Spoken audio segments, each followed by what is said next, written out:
சுமை சுமந்து சோர்ந்திருப்போரே,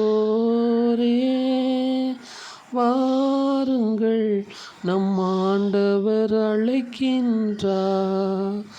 இளைப்பாற்றி கொடுக்கின்றார்.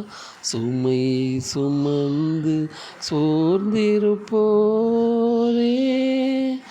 வாருங்கள், நம் ஆண்டவர் அழைக்கின்றார். இளைப்பாற்றி கொடுக்கின்றார்.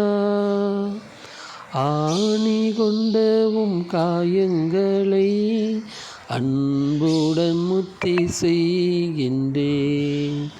ஆணி கொண்டவும் காயங்களை அன்புடன் முத்தி செய்கின்றேன். பாவத்தால் உம்மை கொண்டேனே, பாவத்தால் உம்மை கொண்டேனே, ஆயனே என்னை